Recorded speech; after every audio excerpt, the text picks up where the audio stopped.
Hallelujah, hallelujah. Lopin at Zabolna,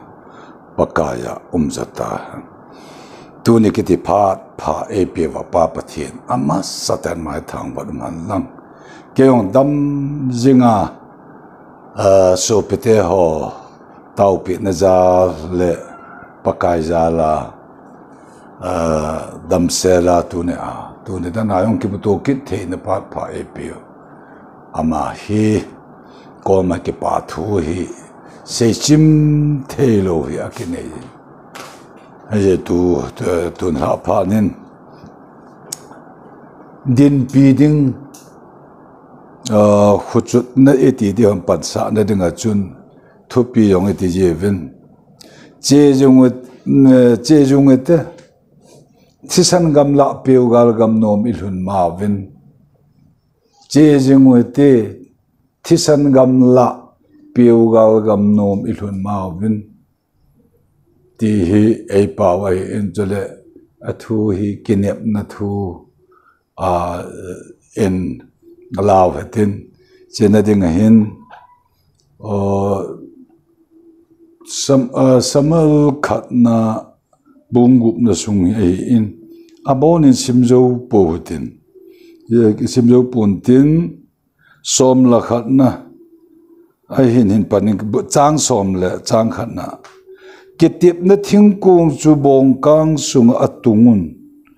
uilu lim lenai chim lim a kisim sana ki koina thingkung chu akoma atungu ve bong pi te ni chun bets mi khupi lam azun ron tai lam len jit le veja ki hei do lu helin zang panin azun honen ahi achi pumin abuzun zun hone Philistine lengan betsmi gamgi gejin azui pe ui ti to hin nang chu simla na chunutin umentin Philippi bungni na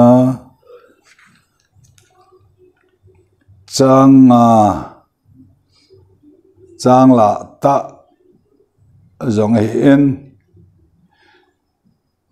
Jesus Christa sunga cheng lungput chu nang ho lungila zong cheng ding hi aman pathian lim la mel aput jingjing wangin pun ha na pathian to ba ki ba ding agel nai sai pu ama cham ta in keu helina kilhan so lim la mela ki vonzon mihim khat bangin ahung umin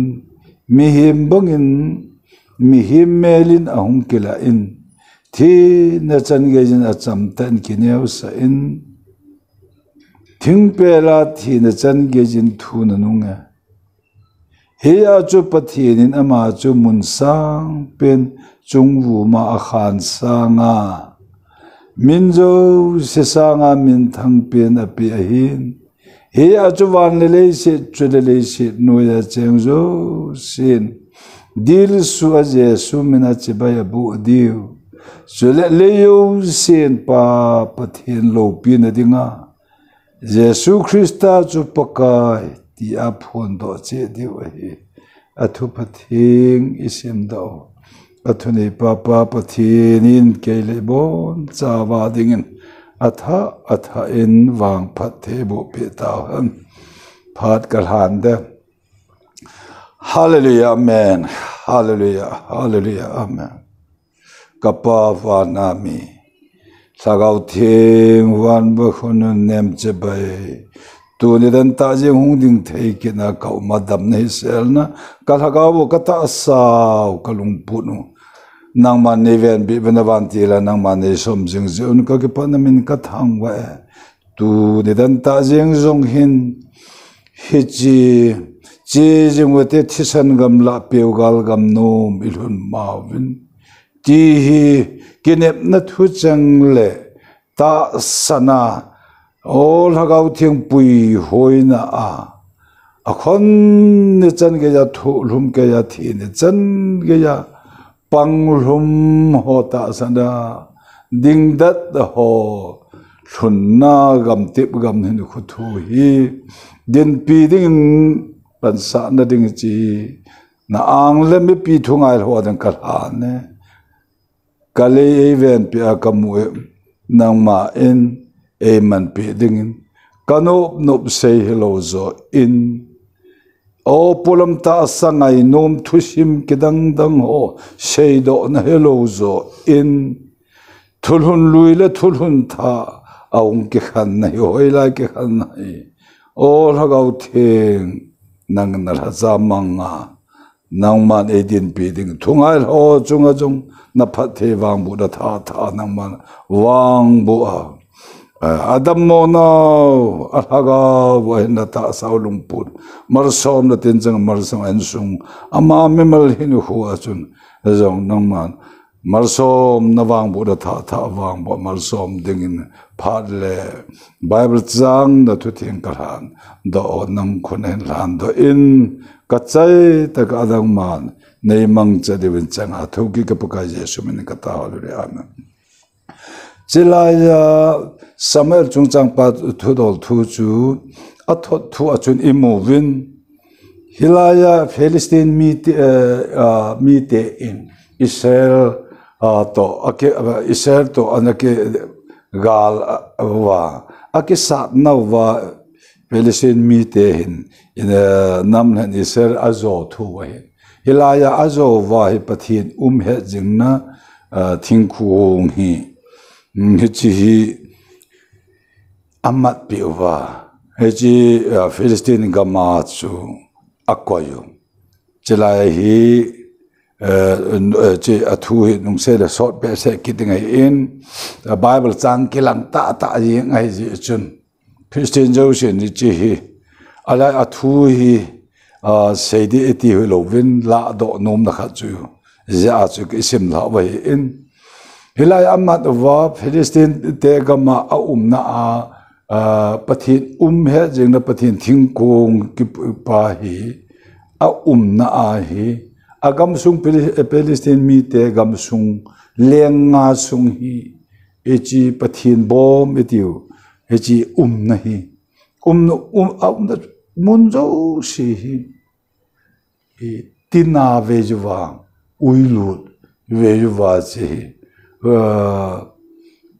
agama hi ti asdod gaza eskalon gad chele ekron hichai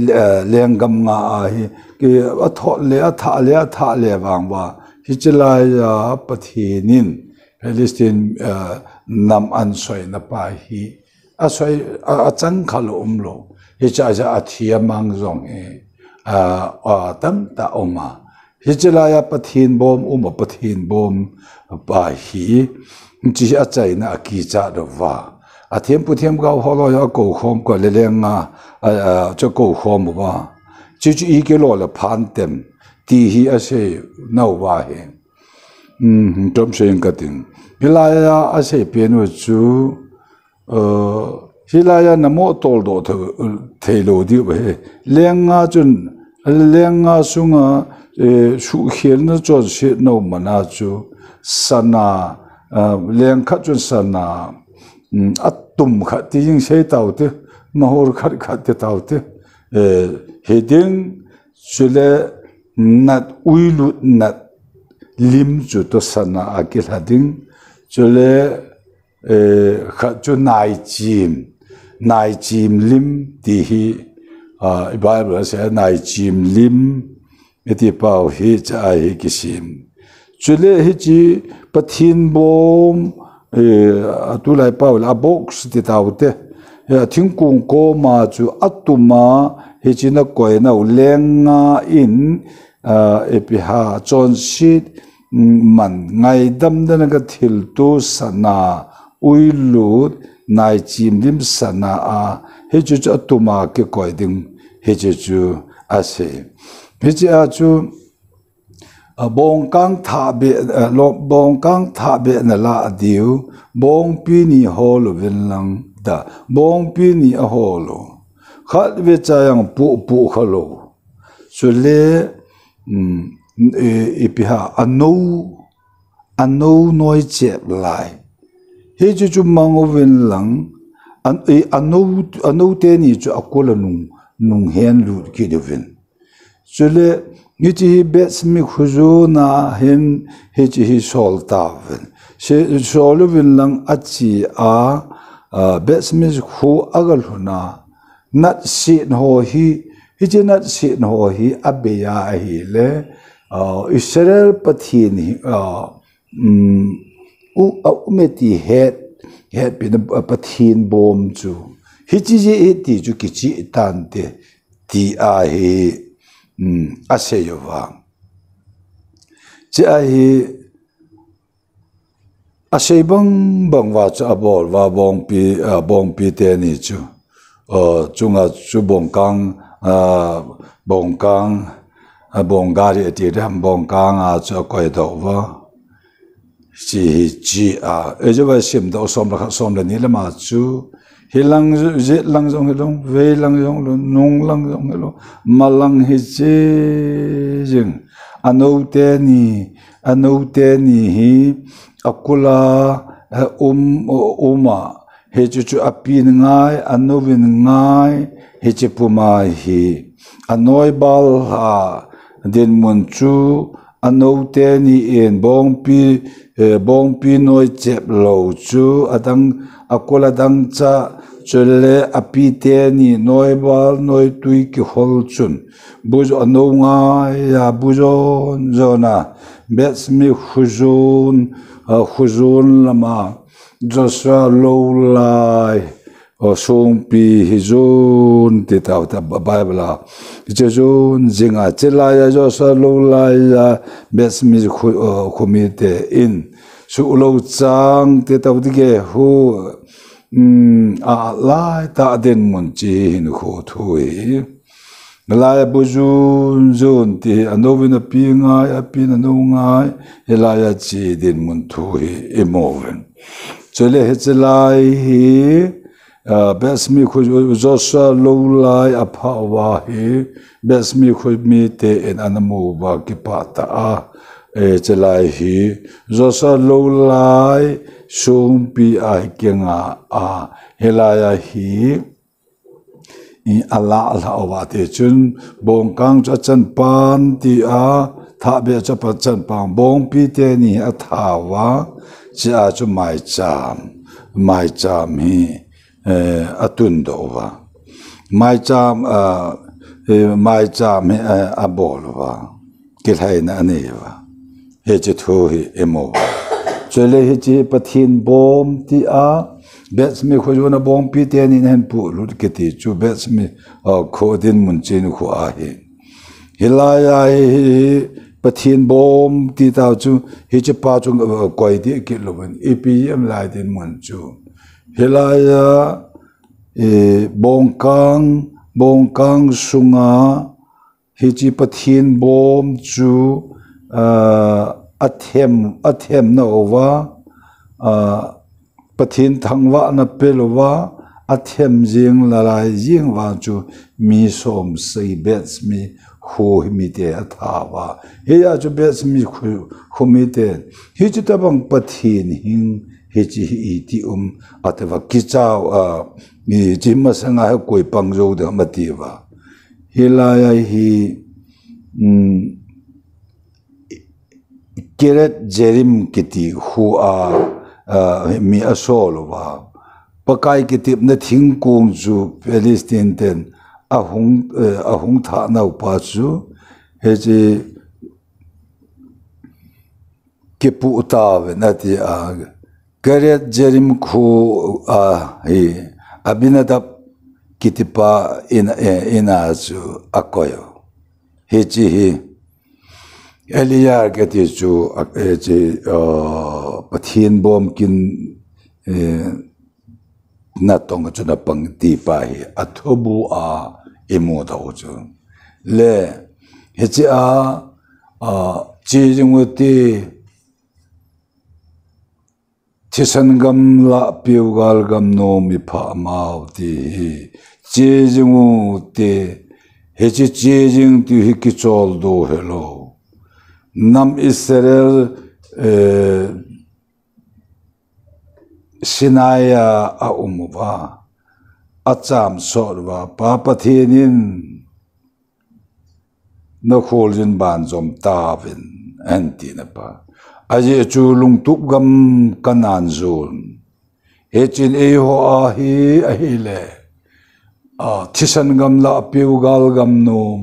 thisanal lal ipakai Yesu Christa thisana kitung do hechi mi makhat mel masatan wana Lucifer ji a wan pa mun anchu na kidona hagaw le shi setpa chu Christa thisana kitung do hechi khopinum lallen hechi khopinum hechi lim hi tuni a hechi ipakai Yesu Christa hechi khopinum tia kisei pa hi mihi masangwa thisan londing I loela eil hat pau in eil hat nova hechi khopinum thisan gamla pewgar gamnum chi khopinum hi ilhaga butun athilai tun sot hinna kalvria di som thum la thuma epi utun sot hinna hi hechi hi pan aje lang Christa sungila eisel eito saova hechi mer ma pas satana su khat heita aloding hagaw edana hagaw mer ma pazala thilai ta pachu mer ma pas satana no khoi khat heita aloding ilhagaw tun so hena Jesu nei piu Yesu sunga thuta lagaw tune de hotun hon nei pi pau aman ai kol piwa chilai den mon he aman ai kol be man ai kol piwa he je thuta ta san eta san ne wa ta sa the the pa jong sagawa ahinsa Christa ta sa chalam thu chapanin Eishim tha kedowa heje thupi hi pin tha na ding hello van gam zut na ding hello vin ngachi he pathin lung dei bol na ding eti na upai hu hing na hi hu hing na chan na ding pathin lung dei bol lang pa hello zo in hu hing ilhaga we hu hing piwa ita sa we hu hing wa ita san ni pin tha ni te ta te chule ilungu Christa a umlung ashim hagaw thing pathin na sim tha ke na hichlai hin khu hi ta san khusa hi na ubdin munahin hileishi khurjin nagam hi je cham nau pa hi heji thisan gamla piugal gam nom hi lo sakhat ine juwa lo a helai le se na lengam kin na to na dinga hi heji ta sa e gon piuwa ta sa pa pathinin ta sa angai sang dan chu mi phing tha te ho ta sa hi heji adam aleya kila pa ta sa he talobi Christa ta sa hi ashim tha ki ta ji a lagaw thingin eja tuni ahi heja thopi chi jemu hete thisan gamla pewgal gam no mi pha ma ilhun ma vin ti chin ho hi helai subset na bon ilen now hi thisana ke tung do khopi zu na pa chun thun ka hi wan noi le se de jawa bong pi te ni jin ho su epi abat sam tu hagaw khanga denga pin tha nonga aitia nang na pin tha masanga ke yong ka pin tha masanga ti hi chu chun ngechi umdan chun athok kit na ta san ita san masangu ilhagaw hu hinga hina mi masang wa ilhagaw e pa pathina ne shun chapa e pa chapan ama sungam thuta hagaw hin e pi wa he chu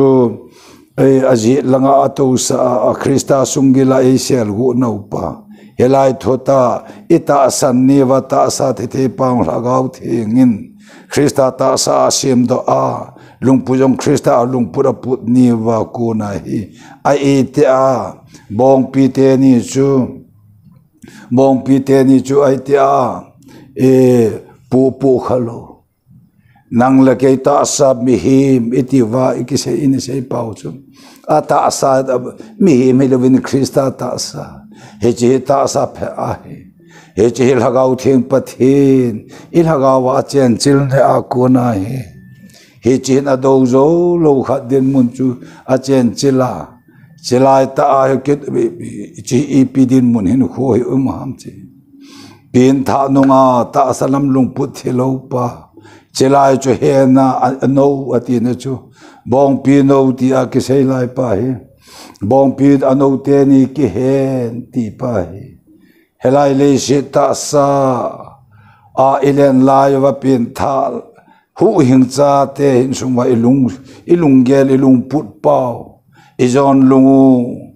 ai lo le itha lungu imi sei se lungu zal na nam phung le chang ke do ke na lama thanu alu ta salam lung put lung gel hin khota sa nup sa na ding hol na a hi hin khu wan no ya hi hin khu lung put pa hi thelo ti pa hi he che lung hi ke ha taka ke khan ha na ho hin na cham kim sunga ke khan ha ti ho dal ha ti ho sele tu ni da na je nga jong hi ni chu bong pi no chu a khan na chu ama bong pi le ano ke khan lo zo in he chelaya Palestine mi te ho he chun a khan sa he chela them ga akhana bong novin apia ya apina no nga ya he chi bets mi khojun jo salo lai a chi a he chela ya Bible en chela he zang panin azun honin ati hi bets mi khojun pia chela ya chi avat li no pa hi Palestine mi te ho adolal be sevat hiu to natla sadato chuto agam atia jo gam nga jo leng gam nga a jo itia bol jong le hechela ya he a ong sa talwa anung azuyuwa ailo le anung azuyuwa besmi khu gam gi a chan ge ya he aga buwa he chi bujon zona bom pite ne ga chi pha da ba chi hi hingjing a pathinu Israel te pathin a kona hiji pathin bom chu igamwa a umza na hi ve soina go na chang hi ve ti cha cha ki mo da ova le a na ngai lo wa pathin o kha ki ti chu a na do zo lo ti na pa den mon chu na den mon as chilaya ama ho pathin hingjing pathin serate pathin bom toi pathinu ap jing thulun lui hechi bom chu helaya ama ho Palestine mi te ho apathinu tu dagon pathin ina chu pathin ne ho dola thile ati wa ma ho isam dagon pathin aho in wa cha akoi jole ajinga ave no wa hele dagon pathin dagon apathin chun jing hingjing pathin he jing na pathin bom masanga he annalo anakuna che anakuna ai che lim sim thu hingjing pathin le lim sim thu chu akiba lo na chu chilai cha khatna ajing ke na chilai atun phatwa ajing ke na aga chi ki wa aile khowa aga va nova aile alu hi achuma oma ata apa kot kom lai ta oma tu ni chan ge ya Palestine mi te hon dagon pathin a ho in na hu a chi tiang ule a inu ju kot hu akal ha tho ve ti na hu uma akal ha tho chu kot chu ki kal ha nge he dam kot ching kot lai ta a kho pat dagon pathin na he ya chu akal ha wa na ding don chu akal ha tho wa ti hi uma chi umpa chi ipiavet sa ham pin tha ani a dagon pathin tuni a Christian ho denga dagon pathin chu hoi lai chen dagon pathin ti hi ta salam lungput pa dagon pathin chu hi za pathin bom ti hi chi lagaw wa pathin lagaw thing cheng pa hi ita salam lungput dagon pathin chi pa hi akun lau chun akun taka chu thelo alu tong ti din mun chin khuye awasa ta salam lungput le lagaw lam lungput chu akipel dan ki cross top chat ti na pa din mun chu le helai athu sim chu ka sei lo zo en sau be se tan tin le chalaya la do num chu mi ping tha lagaw mi hu hing cha khat chalam thu go ro cha khat wan in zo na eche now eche jing now chi jing ka ti ne Israel te ju ke nga che hi ja dunya nam than zantel ho bung ei ho wang hi ta sana kal choi pathin lagaw pui hoi som hi wa chelai din mun hi he chu Israel mi te jong chu lagawa che lowa ke nga chi e ho hi ke da wala ta sana hi lagaw thing som kai pui hoi na ja la hi chi jing hi wa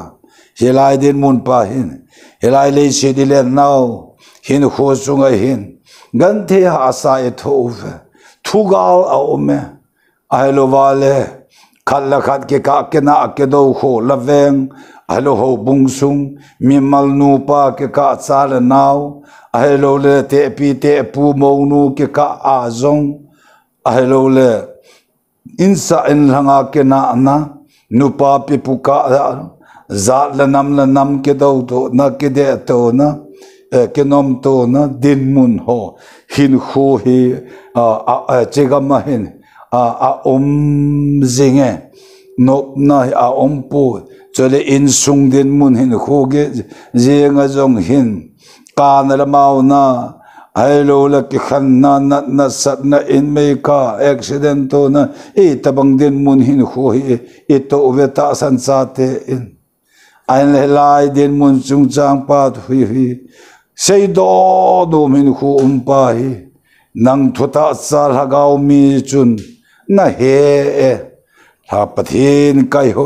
lagaw kai hoi mi te pathin cha te an chila hi he ve kai sanga pau cham tun jan la mi ki te bangal lagaw ga ma chapang cha jan la ham tuin ka hama Christian hung he bo Hindu cha thim pu apa kapa jong hin thoi chu kai ta helai din mun chung hi ai le julaya ken he chi ka sei the na pa hi thia tho ki ne thuta ta san thi san gam la peu gal gam nom zon ching mi ho tho ki na ta san ho edison thom lo thoma ni som li a la to wa na a khel Krista cha khel ho to kai tho tha awan pa je langa to na helai e che nau din mun chin hin ho hin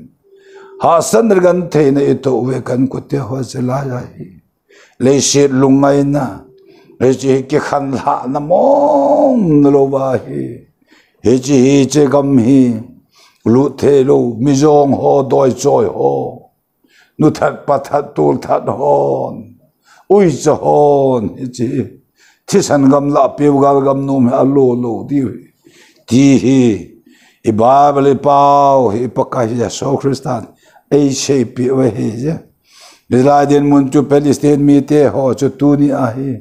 a mi chu agam holonga chu nan te tu ni al hagau mi ping tha hagau mi te ho de nga hi ka changa ka jinga jong hi Palestine mi te ki ti hi khoi ka ta salam long pu ni ke chi hin kho hi sei do lova ka lung gela hi hung kilang jing a tur tha na me sei che na dem na a zon na tha na ke na ke do ne gu cha gu ho ki mi sa ki le sa ki hoi so tho sa ti hilaya hagawa ka hin kho akamu pin hin kho hi adang chu a pa hi poi ka ti lovin eima ki le sa ki mi sa ki hoi tho sa ki ti pa hi e jwa chilai ta pa hi bong pi ta san cha te bong pi e ho bong ka ti helovin tu hagau me te ho hi sungil hagaw wa bong ano ti pa hi ta salam long po din mun chi hin ho pa hi chi hi dal ha ki khan na lo wa chu he chi bujun zun lo wa chu he chi ta salam lung po di ngai cha na le se ta sa ngai cha na thilol ta da thilol pi ta e nei pau ipin kanu chi hin ho he chi vano ya ipin lo nau he chi din mun pa he chi ne tin hin ho he lamkai itabang lamkai hanang thwe se iza thi ki hanang ke wale nang ke se hanang hi jong le ami chu ka se hello zo in hin khuwa ke jong namasang wading pa iza sen khu jong lang chi bujun zun van noi le se hin khuwa he ajan ha mi hin khu he jong lang ka na la mau na la zum na la zol na in be lo be say shit na le dem na do na che bujun zo na in ne lo ne lo hin kho ga ma hi so le ta sa ho jo mun zen jo khut la ken mun zen zo na hin kho ga hong ke zo na pa hin kho hi ala le gam den mun chung jang pa hi in pha ke de je lo pha ke de je sanadang ka ke de je hello le gari pha hello le gam pha ta he ke de je ahin le he je jeng uti chisan gam la peu gar gam no mi pha ma ben ke ti hin khu pa he so pete buzon zon na gam he kap zun din mun hin khu a he dal ha na lo le ke khan na lo wa pa he he chi gam theng gam lu the lo na pa hin khu ha va sa he tu ni bes mi khuzun bong pi te ni za sa lo lai thi ni chan ye pha ma ba he ding da zinga pakai seilep talaba nunglam kele nunglam ke he ki talo dinga hin khu hi pan hi ta sata he tu hin pan angai ti chu thuga lao men ta sagal kin ta sata ki face ki mai tu pi ka ti hi hu hing na chu mi pan la lo kati in hu cham kim samantam ta pathin jala jong ka se na chun kana se ji in chule le online hin ka se jin pan na mi him ta sa pan na la alo kati na hi hu hing na lampa thu dol thu hin man bei thil pi tun so hin na ani shun na chapa api na hin thagau tun so hin na nei na pa ini yu tun so hin pi pa hi mi him ta sa pan na lo kati jo hi in hi chi thu ta sana hi chi ta thagau thengin ilung po do ita sao hagawa sim tha ako na hi Krista chapa ni na chalam thua ai sim tha ni wa ko na hi ta sa ketipa hi Philippilam jong chu imu bin chila hi thu sim heloven ama Yesu Krista sunga cheng lung pu chu nang ho sung gil ha song cheng ding a hi ye chen sa ding Halloween ita san neu he chi thuta ita san neva he chu pin tha na tu ya asi a sel neva chu lungpu jong chu thagau thing pathin Krista a lungpu na ai sem tha na pa hin khu a chu Krista lungpu chu nei na de Halloween nei lungpu chu so peten nei tu lungril anei pa lungchu eput na pau chaitan aman pathin lim la mel aput jing wangin pumha na pathin to ke ba ading agel nai sai pu o ama pathin chapa pathin chu lim aman pathin lim la mel aput jing wangin pumha na pathin to ke ba ading agel nai sai pu e pi a pathin he na lungput chu agel nai sai lo kitia ham chelai hi nang alung se na ke alung se ja hi pathin hi na chu apo do a la mel mate chu nidan khat mi phat ka la hi wa na wan tir sang som sai mun som ko la the pa chu he chu chu ko la ameya hal wam ding amawang hichilaya hetune lungtu bugam kete hin chu hu thisan gam la pewgal gam nom tun do na di pa hin khoi hichilaya he buju zuna wana pan chapa ngai lu na chapan pa ngai lu na wana wan miten chulding la toy ding a phal lo pau chil set khum de ling lu khu ki khu pi ding ta samel hoi ta su she na chu chula ding vo le den hu tu ni a phal lo lai ta pau chu bujun zuna wan gas mani hon tu ni gas mani hon hi ka chi khapu na chi ho ai lo tu lai jin mit mul su ta bang in ka gelta in aji chu be pathin thu hi thusim tabang khan hin anaki sei ji in tu lai khan to na atiu hi ke khang to hi jong lang ta sa in ai lai wa noi khan to na pa hi pha ka ti chu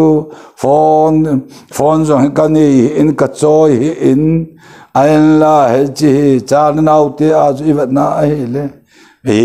thusim hi lo zo in akivui na ke khet be na taw na ti ho tu ka la jeng ho jong chun akivui na lo ataw na ai gas mani hon chule ga mu hon kum sang ni olive thing ke to sang ni le zanga te loi amen chi ho jo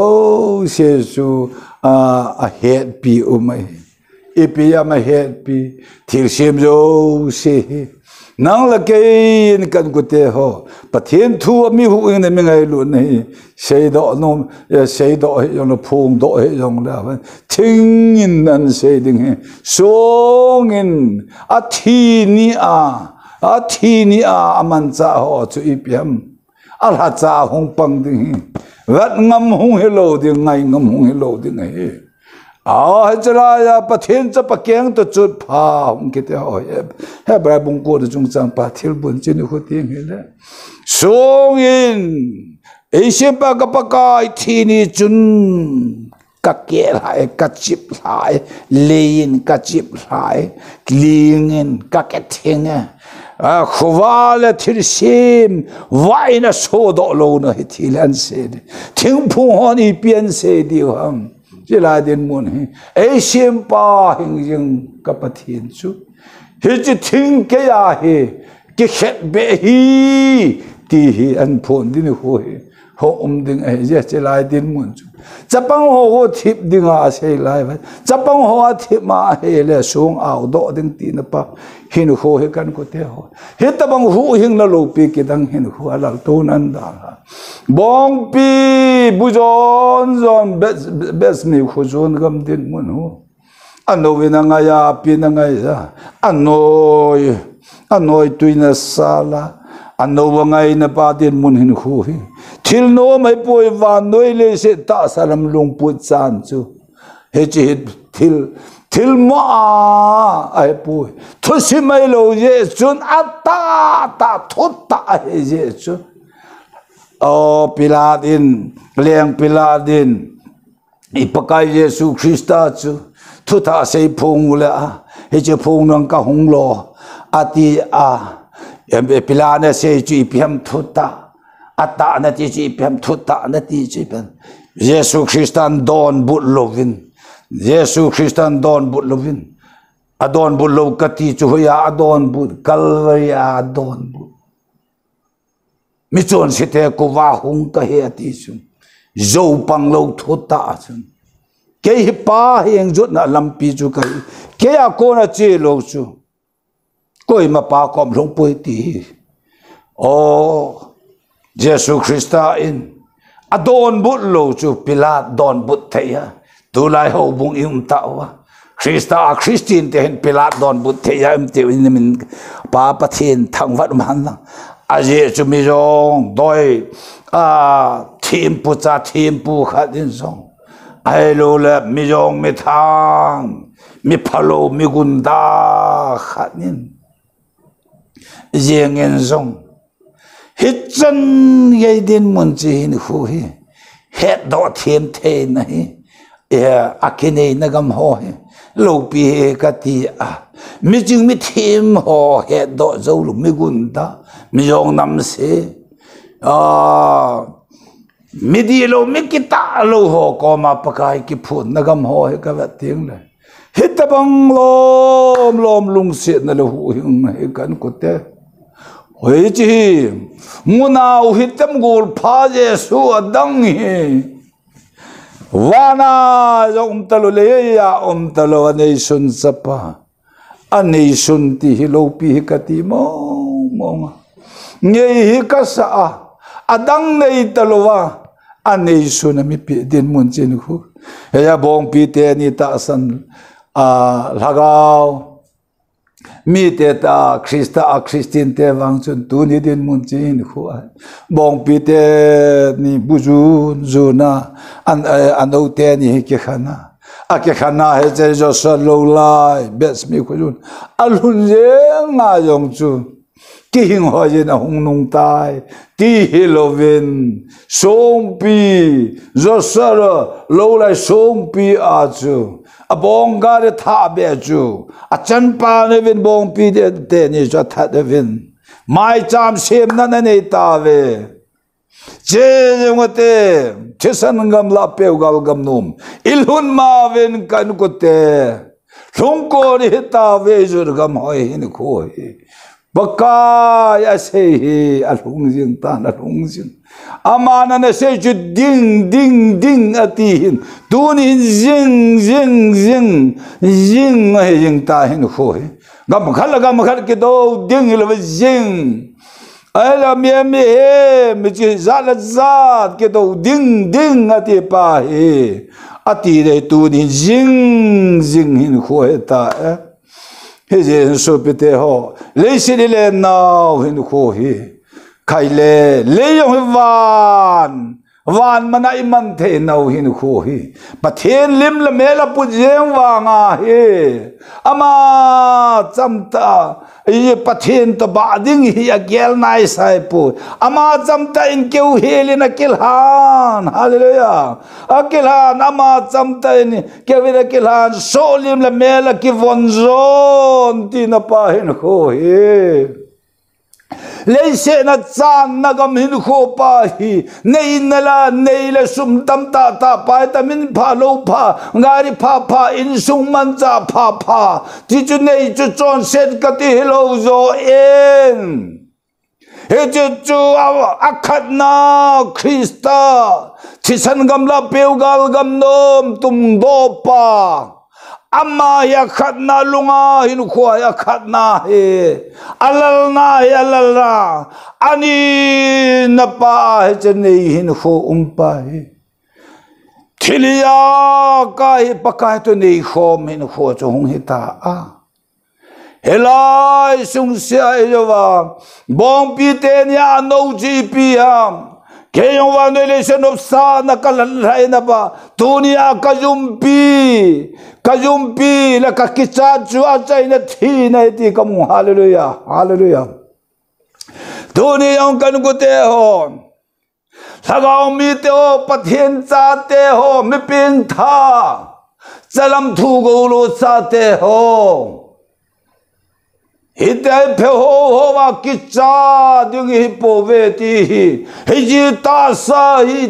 ta Yesu John se de the mo hong chen wa no hi ta sa ta ki mai chang to pi di ta sa he gun pe ve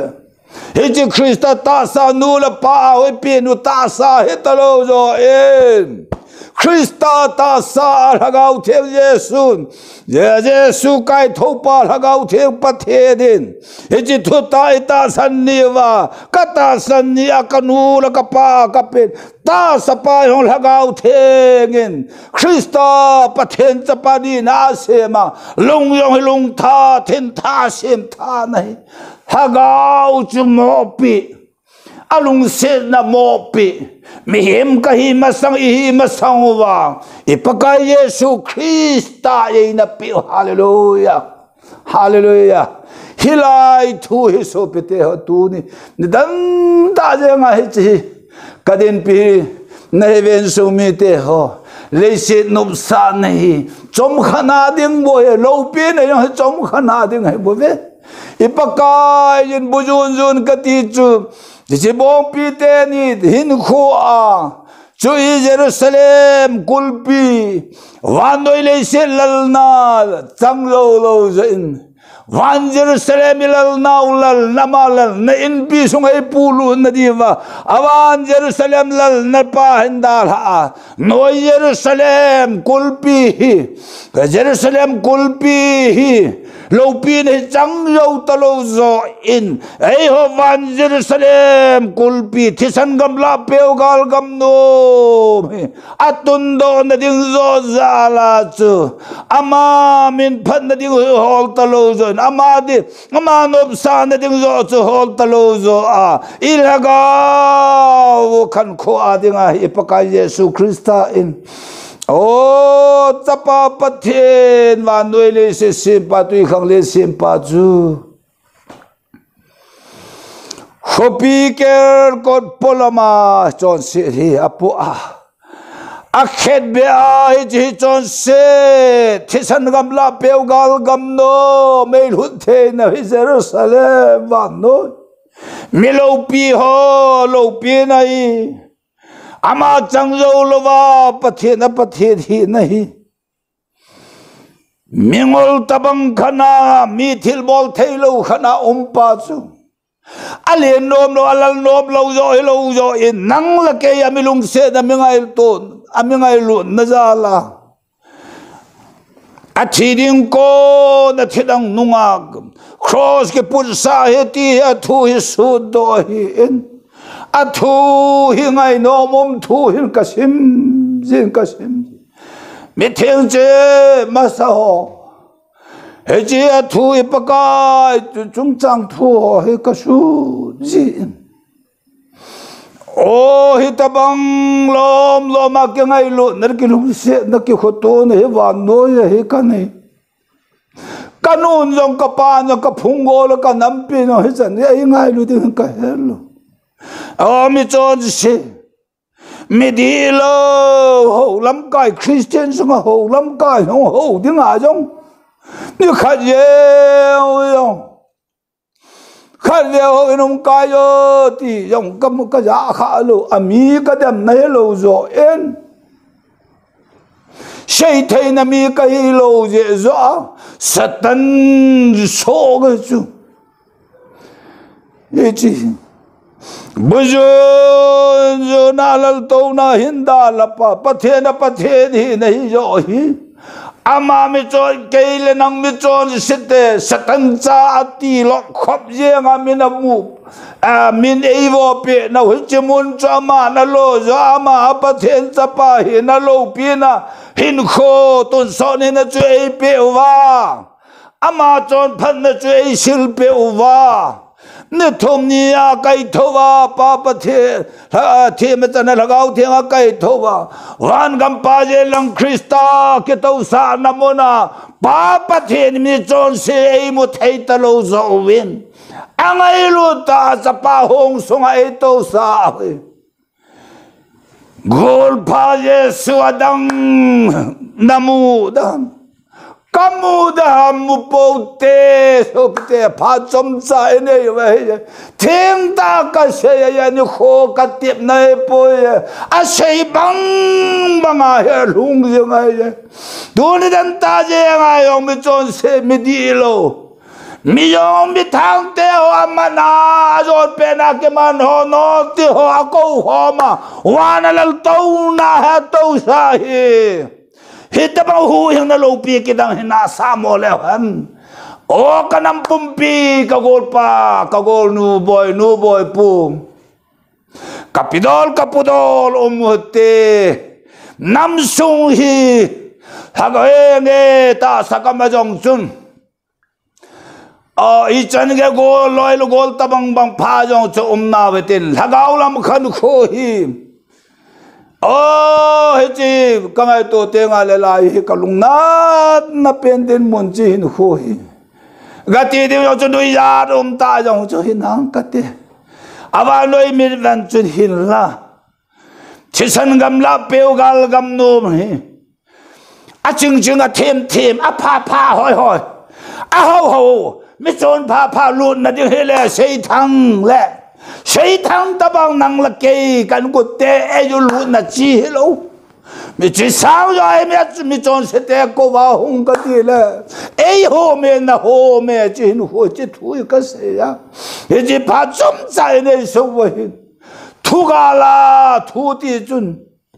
ngai nom lo thil tam ta tho ding am tho ve mít vana vắt la lung han pi ding la ha la ding van no yan tam ta me he yong la che yong ta san na che yong te ki cha lo che yong te i thi ngamu ba i thi le hin di wa he chun chisan ngam la zot na ke te pa den mon hin khu a hong tung do pa la to nan a lo ta la to ne hin da ha pa tu ne van la to wa e pi la ga to sa ne e pi to wa pa ne je la ga to sa na thil no ma ke tung do he poi a la to na hin da ha san na pa nei ini lo ine hi tu ne ai hon van no ya inu hu le jon ta no gi lo se ne pa lo se bu phun kam ja al tor go no se ne gu sa go ke le sa ke mi sa ke them sa ke hoi sa ke pi put sa na ho hi chi ba bes mi khu jon bong pi te ni bu jon alone te ni ki da ha lo wa wang chu ha wa mal som nei don nei pa the he na thi na chan ge jin na cham tai na ki neu sa in thing pe la thi na chan ge jin thu na nu nge hi ya chu pa the ni na ma chu mun sang pen chung wu ma khan sang min yong se sang min thang pe na pe wa noi le se min thang ka ting ka thi ni teng la ka lagaw me dir i pi hi ham wa noi le se de min seng hutin ne lo cha lo sil lo cheng lo ven min mi yong mi thang e ti wa jun ma jon gu cha ti a e se la din min khu hin he ji thu ta man kha ta sa mi te wang hi chisan gam la peu gal gam no hin na le khaba min ji lu hi na hi khai le kan gu te ho bes mi khu zo bong pi te ni bong pi te ni anoi ki je ano ngai to wa noi le se ta salam lu pu hi ngai lo ai poi ngai lai ta hi ei ma ki ngai lu na za la hi thagau mal som don na ke dong thelo tep na gam tep chisan gal peu gal gam nom zot na gam hin ipakai yesu christian chisan gam la peu gal gam nom I che jing na wa hin horeb sinai na cham so ta ve hinda han ti hi nam hi e ko wen so pi nang na so pi nu so pi ba ka u ka na ka pi ka pu dong na mo yong le nak ko wa he ti câu ti pa hi pen tha na ding ti na hello ven khai le na cham son na mun chun ke pa do en ti cham so le lovin ching ti chol do lo ching he ti na pa din mun hi na mun chu dal han dalei se lungai chan he polu the hello he che sama lo pi yo he van ipav e khol pe he van go khol dam sung he hen be simi khojun bong pi banga bojun jon de thinau jong e cha yi pu jong tho te cha pu tho te nelo chalo ni jong mi tin pakai mina lengam na to na va hawau tam ta hi o hu na chisan gam la peu gal gam do ma pui lu da jong hi chi ba wi hin nau pa hin kho hin bojun jo di thi ni chan ge yin bong pi te ni jo sa lo lai song pi Krista oh hejela bal hagau thege puin avanti le somjing oba all more lovin chejung hete bojun juna nom ta thisan gam la peu gal gam no zon ding hello zon bojun juna milhi ivei langa ke theu ti ni changlam na ra pha tong lenggam na tong dingin ko hi ve ti hi so pete ho oi wang phanu chu van lal to na ipakai van dan han chana o theng ti na man chana e ho ni chan deu chu lei si zon se na ki da lo so lei se lungai chana hu lo zon than chan ke ti anom ma heta aye chu sanga lo pi yo nom na chu to il he ta je wa thisan gam la peu gal gam nom hi hallelujah he chi o kanam kagel ya ke yo hi kana ta ke si ji dan hi ho ya i kana ti ata hi kum phala hi ka su mang helai kum hi yar kum chu ja chun helai hen hi ta bang hu hing na lo pi ki dang a o heng ta lim hi a mai mu ye yong lang alim hang thiên cái chân đây cái chân pin hay hol na ho oh hilang chun anam he talang kanam hi izar kanam sung hi ipi kan sei da gam izar he pakai kisan gam la peu gal gam do bi izar ka da puilu da ti ka gela tu nyong ke le poi ke dio ke le poi ka jo te chana nang ho na jo te chan khai le pen tha na ding en e chon se na ngau ta ti hello zo in thisan gam la peu gal gam nom zon ai chen na chan ding chu bong pi te ne na no angai cha na angai na pa chu bu zon tho ai nai bu zon pu ma hi ai chi leng gam thisan gam la peu gal gam no hi zon te ti pai ei ko na he sanga zada lovin lovin khai le ti pa he che jeng wo te thisan gam la peu gal gam nom ipa mawin ilun mawin atu pathiang sem dau tu ne pa pathin wang pathe bu pe ta hallelujah amen kapa wa nami ka ke pa e namin thiang ka thang wa na kom ke pa thu ka pung lo pin re cho et za bon ka pi na thu ya thain mar som angai hading le ke